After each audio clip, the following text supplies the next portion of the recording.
ना गोश्त ना आलू। दाल कबाब बनाए हैं शामी।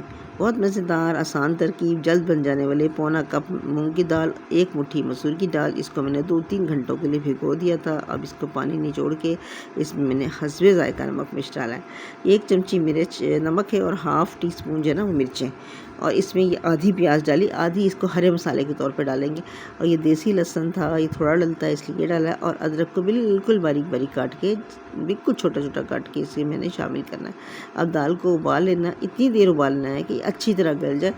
बिल्कुल ये डोई मारने से ही जो हो जाएगी, इसको पीसने की ज़रूरत नहीं पड़ती, ना ग्राइंडर में ना सिल पे।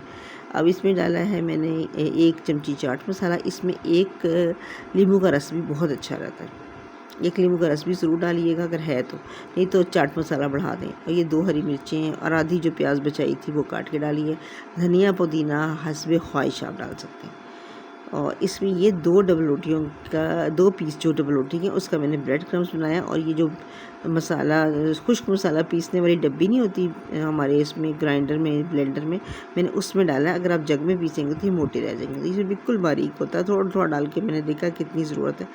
ये देखिए मेरे पास पूरे 2 टोस्ट थे, 2 टोस्टों का इसमें मैंने डाल दिया, बन गया मसाला। इसे ये इसके लिए काफ़ी है, तकरीबन 1 कप दाल के लिए 2 टोस्ट। और इसे अच्छी तरह मिक्स करके और मैंने बनाया है इसके कबाब। और कबाब को मैंने खुले घी में तला है। अच्छा, अब मैंने ये कढ़ाई में तला हुआ है, तो ये जब फ़ौरी ताज़े बनाएंगे तो ये बिल्कुल नहीं टूटेंगे। हाँ, अगर फ्रीज़ कर देंगे तो टूट जाएंगे, तो बेहतर है कि आप इसको ताज़े बना के खा लें। और ये देखिए मज़ेदार किस्म के कबाब तैयार हैं। इनका जायका भी बेहतरीन है और कोई बता नहीं सकता कि ये बग़ैर गोश्त के बने हैं।